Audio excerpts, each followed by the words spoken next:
बिस्मिल्लाहिर्रहमानिर्रहीम। अस्सलाम वालेकुम। इमाम अली अलैहिस्सलाम फरमाते हैं कि एक झूठे की इस दुनिया में इससे बड़ी सज़ा क्या हो सकती है कि उसका सच भी झूठ बन जाता है। यानी कि वो अगर सच भी बोलता है तो लोग उसको झूठ समझते हैं। दुनिया में इलाक़ाई एतबार से बहुत सारे कल्चर पाए जाते हैं। हर मुल्क में, हर शहर में, हर इलाके में अपना एक कल्चर होता है। कल्चर एक ऐसा रंग ढंग होता है जिसके अंदर ज़िंदगी गुजारने के तौर तरीके, रहन सहन और खाना पीना, ये चीज़ें प्रेजेंट होती हैं।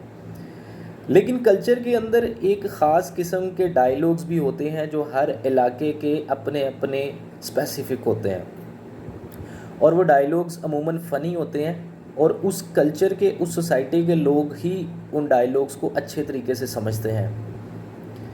हमारे फैसलाबाद के अंदर एक इलाका अब्दुल्लापुर है।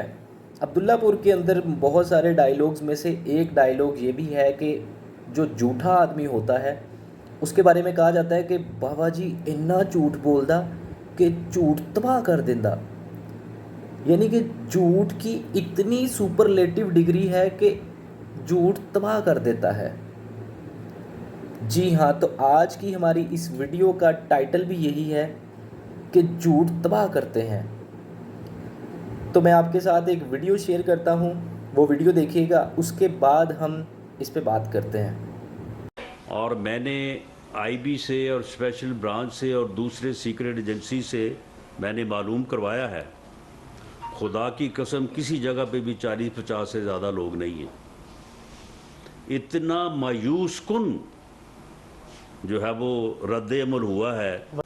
इस चोर टोले के जो हवारी 10-10, 20-20 की तादाद में जो बाहर निकले हुए हैं, उनको अगर वो एहतजाज करना भी चाहते हैं तो वो सड़क पे साइड पे खड़े होकर एहतजाज करें, पता चल जाएगा कितनी उनकी तादाद है। ये कहता ना कि पूरी कौम मेरे साथ जो है वो खड़ी हुई है, तो पता चल जाएगा कितनी कौम जो है वो इसके जो है वो साथ खड़ी है। मरियम नवाज कहती हैं कि जिसकी चोरी साबित हो गई उसके लिए कौन बाहर निकलेगा। कोई नहीं निकला तो शर्मिंदगी से कह दिया कि एहतजाज की कॉल वापस ले रहा हूं। कल एहतजाज हुआ ही कौन सा था जिसे आपने खत्म कराना था? कि एक चोर के लिए जिसकी चोरी साबित हो गई है उसके लिए कौन निकलेगा, और जब कोई निकला नहीं तो शाम को आके शर्मिंदगी से ये कह दिया कि मैं एहतजाज कॉल ऑफ कर रहा हूँ। तो एहतजाज हुआ कौन सा था जिसको आपने कॉल ऑफ करना था भाई? जी तो नाजरीन, आपने वीडियो देखी।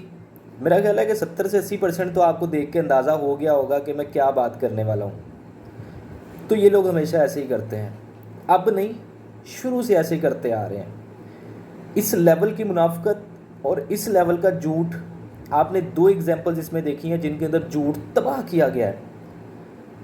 उनके कंपैटिटर या उनके हरीफ का जो एक बहुत बड़ा थ्रेशोल्ड या इम्पैक्ट होता है, उसको छोटा सा बना के पेश करने की कोशिश करते हैं, उसको न्यूट्रल करने की कोशिश करते हैं। और बदकिस्मती की बात ये है कि जो मीडिया इनको ऑन एयर कर रहा है और जो लोग बदकिस्मती से इनको सुन रहे हैं, उनके माइंड में तो यही परसेप्शन जाती है ना, उनके दिमाग में तो रियलिटी जाती ही नहीं।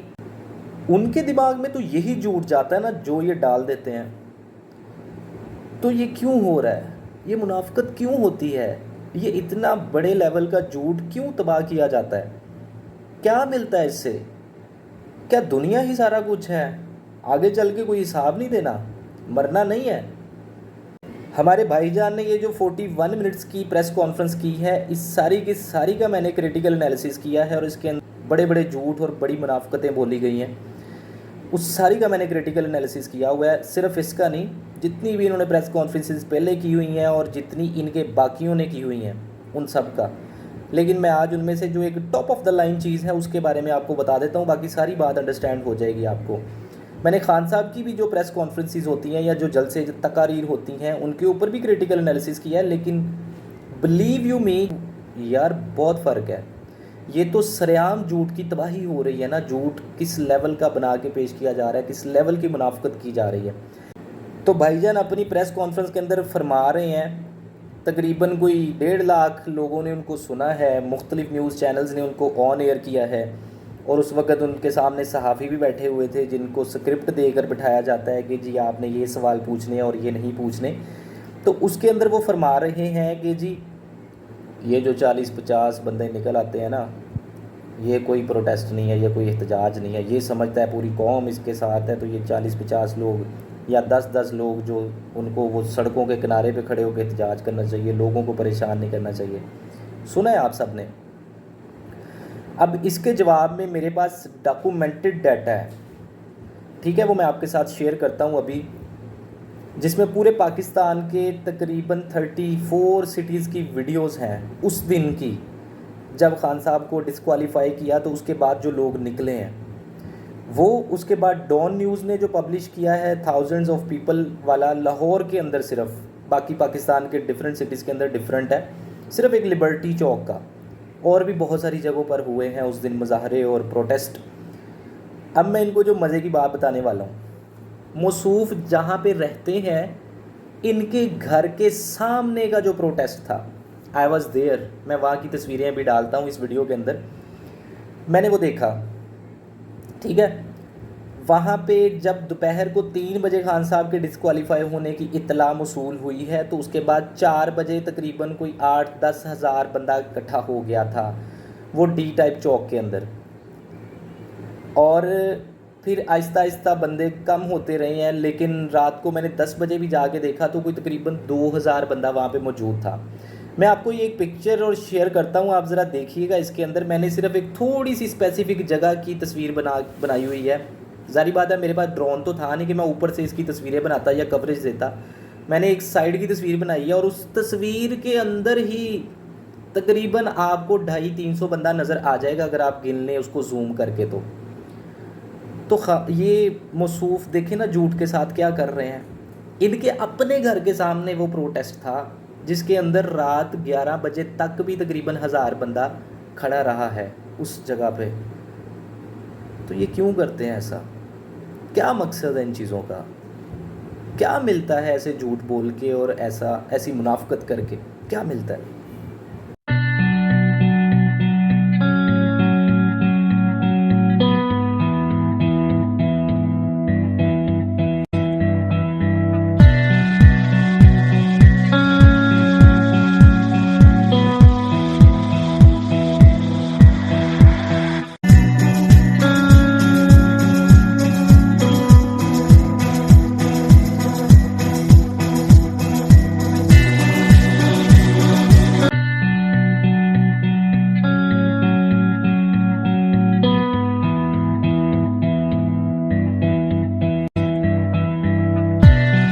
साबित हो गई है, उसके लिए कौन निकलेगा?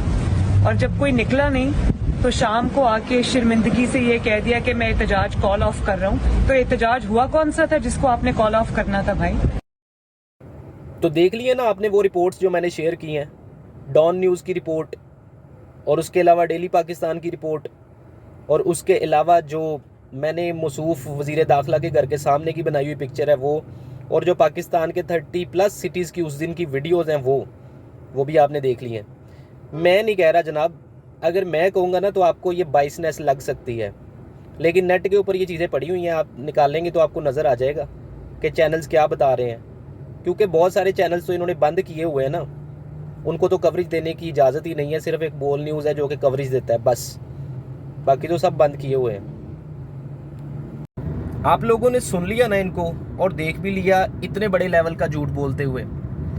मतलब ये क्या कर रहे हैं? खुदा की कसम खा के और इदारों को बीच में गवाह बना के, इदारों को मतवज्जो करके बीच में इतना बड़ा झूठ बोल रहे हैं इतने बड़े फोरम के ऊपर बैठ के, जबकि ये वज़ीर दाखिला है पाकिस्तान के। यार कुछ शर्म करनी चाहिए, कुछ खुदा का खौफ करना चाहिए। क्या कह रहे हैं ये मौसूफ के? मेरी बात हुई है आईजी पंजाब के साथ भी और एजेंसियों के साथ भी, खुदा की कसम कहीं पे कोई 40-50 से ज़्यादा आदमी नहीं निकले। मतलब यार ये कोई टोपी ड्रामा तो थोड़ी है, रियलिटी है, हकीकत है। इस हकीकत को आप बदलने की कोशिश कर रहे हैं। और सबसे बड़ा तो गजब डाया है बाजी मरियम ने। राणा सनाउल्लाह साहब तो फिर भी 40-50 बंदे मान रहे हैं ना अपनी बात के अंदर, लेकिन वो क्या कह रही हैं? वो तो एक बंदा भी नहीं मान रही। वो कहती हैं कि कोई निकला ही नहीं। उन्होंने क्या फरमाया? उन्होंने फरमाया कि जब एक चोर की चोरी पकड़ी गई है तो चोर के लिए कौन निकलेगा? और शाम को आप शर्मिंदगी से बचने के लिए ये कह रहे हैं कि मैं प्रोटेस्ट को कॉल ऑफ कर रहा हूँ। तो जब कोई निकला ही नहीं है तो कॉल ऑफ किस बात का कर रहे हो भाई? सुना ना आपने और देखा भी है, यही अल्फाज से ना उसके। तो ये किसको बेवकूफ़ बना रहे हैं? किसको? आपको बना रहे हैं? मुझे बना रहे हैं? पाकिस्तानी अवाम को बना रहे हैं? नहीं, ये असल में अपने आप को बेवकूफ़ बना रहे हैं, क्योंकि जिनको ये बेवकूफ़ बना रहे हैं ये उनसे कहीं ज़्यादा समझदार और अक्लमंद हैं। उनको पता है चीज़ों का, इनको चीज़ों का पता नहीं है। ये जो झूठ टोपी ड्रामा मुंह में आता है उस तरह ही आगे बोल देते हैं। वही मुनाफकत के साथ काम कर रहे हैं जैसे पाकिस्तान की गंदी सियासत शुरू से आज तक चलती आ रही है, जिस बेस पे। इस बात को क्लियरली समझाने के लिए मैं आप लोगों के साथ 3 तरह की एग्जाम्पल्स शेयर करता हूँ। नंबर 1 एग्जाम्पल, एक करैक्टर ने एक दिन हमारे एक व्हाट्सएप ग्रुप के अंदर, वो भी ग्रुप का मेंबर है और इनका फॉलोअर है बहुत बड़ा, ऐसा ही है झूठा और मुनाफिक। तो उसने ग्रुप के अंदर एक पोस्ट की, एक नहीं बल्कि कई एक पोस्टें की खान साहब के बारे में, ढूंढ के सर्च करके और झूठ पता नहीं क्या क्या कुछ उनके ऊपर तोहमतें बांध के। और मैंने वो पोस्ट देखी, मैंने उसके रिप्लाई में ना 4 मिनट का एक वॉइस मैसेज किया जिसमें मैंने उसकी अकेली बात के ऊपर उसको क्लैरिटी दी और उसको समझाया कि भाई जैसे तुमने ये कहा है ये वैसे नहीं है, अगली चीज़ जैसे तुमने कही है ये ऐसे नहीं है, बिल्कुल रियलिटी और हक़ाइक़ के ऊपर मबनी बात करके मैंने उसको एक वॉइस मैसेज कर दिया। अब ज़रा सुनिएगा, इंटरेस्टिंग बात है। उसका रिप्लाई के अंदर ना 2 मिनट का वॉइस मैसेज आता है और उस 2 मिनट के वॉइस मैसेज के अंदर शुरुआत कहाँ से होती है? शुरू में वो ये कह रहा है कि देखें भाई, मैंने एक तो आपका पूरा मैसेज नहीं सुना, पहले ही 2 सेकंड का मैसेज सुन के मैं आपको रिप्लाई कर रहा हूँ। मतलब ये आप ज़रा चेक करिएगा कि पहले 2 सेकंड का मैसेज सुन के मैं आपको रिप्लाई कर रहा हूँ। पहले 2 सेकंड में तो मैंने अस्सलाम वालेकुम ही बोला था और वो अपने वो 2 मिनट वाले मैसेज के अंदर मेरे वो 4 मिनट वाले सारे के सारे मैसेज का रिप्लाई कर रहा है और जो बात मैंने 3 मिनट में जाके की थी वो भी उसके अंदर वो एड्रेस कर रहा है।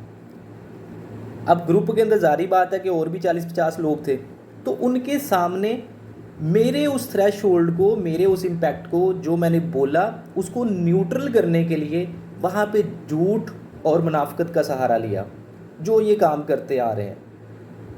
अब वो झूठ की वजह से और वो मुनाफकत की वजह से लोगों को बताना ये था कि मुझे तुम्हारे वॉइस मैसेज से क्या लगे, मैंने तो इग्नोर कर दिया, तुम्हारा वॉइस मैसेज तो किसी काम का ही नहीं था। तो यही काम करते हैं ये लोग। ये खान साहब के लाखों लोगों के जलसे के ऊपर बात बड़े आराम से कर देते हैं कि वो ये 4-5 हज़ार बंदा इकट्ठा करके जलसा जो कर लेते हैं, मैं इसको जलसा नहीं मानता। मतलब व्हाट इज़ दिस यार। इसको हम मज़ीद आसान कर लेते हैं और दूसरी एग्जांपल मैं आपके साथ शेयर करने लगा हूँ शादी के इवेंट से रिलेटेड। शादी का जो इवेंट होता है उसके ऊपर 2 सबसे अहम और मरकज़ी किरदार होते हैं, दुल्हा और दुल्हन। और ख़ास तौर पे दुल्हन ज़्यादा अहम और मरकज़ी किरदार होती है क्योंकि उसकी तैयारी के ऊपर बहुत सारा टाइम और बहुत सारा पैसा खर्च हुआ होता है और उस इवेंट के ऊपर उस दुल्हन का एक ख़ास किस्म का थ्रेशोल्ड और इम्पैक्ट होता है। अब कितनी औरतें ऐसी होती हैं शादी के अंदर उस इवेंट पे जो बड़े आराम से ये बात कह देती हैं दुल्हन की तरफ देख के, पुरानी सोनी लगन दी।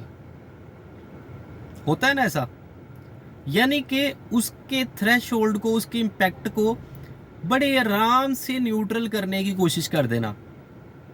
तो ये कैसी बात है तो ये भी एक झूठ, लेकिन वो इंटेंशनली नहीं अनइंटेंशनली बोल रही होती हैं क्योंकि उनके अंदर नेगेटिविटी की डोमिनेंसी बहुत ज़्यादा होती है और पॉजिटिविटी की बहुत कम होती है।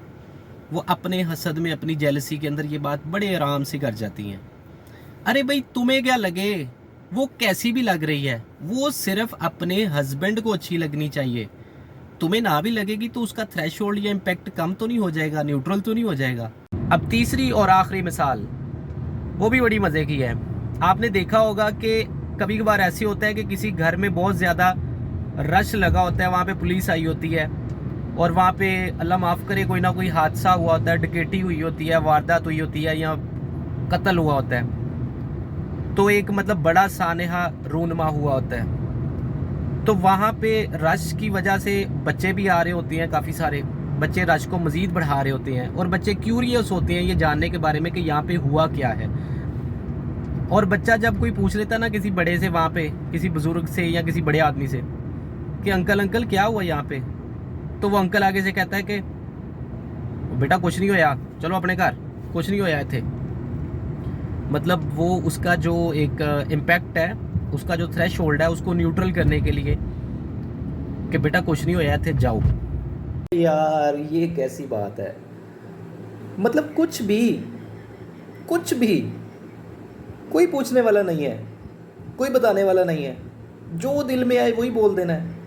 इस तरह झूठ बोलना है आपने, इस तरह गुमराह करना है पाकिस्तान की आवाम को, और पूरी दुनिया के अंदर जो पाकिस्तानी हैं उनको ऐसे आपने गुमराह करना है। ये लफाफा चैनल्स हैं जो कि आपको सपोर्ट करते हैं आपसे पैसे लेके और आपको ऑन एयर कर देते हैं आपके झूठ और मुनाफकत के साथ। मेरी हाथ जोड़ के रिक्वेस्ट है उन भाइयों से, उन बहनों से जो इन लोगों को सुनते हैं, प्लीज़ यार आप लोग बाद में वेरिफिकेशन ज़रूर कर लिया करें। आप इक्तफ़ा ना किया करें 100%, एक दफ़ा वेरिफिकेशन ज़रूर कर लिया करें कि जो बोला गया है उसके अंदर सच्चाई कितनी है। तो आपके सामने दूध का दूध और वाटर का वाटर बिल्कुल क्लियर हो जाएगा। आप एक दफ़ा मेरे कहने पे, प्लीज़ मेरे कहने पे एक दफ़ा करके देखिएगा, आपको पता चल जाएगा कि कहाँ पे सच्चाई है और कहाँ पे झूठ है, और झूठ ही नज़र आएगा ज़्यादा।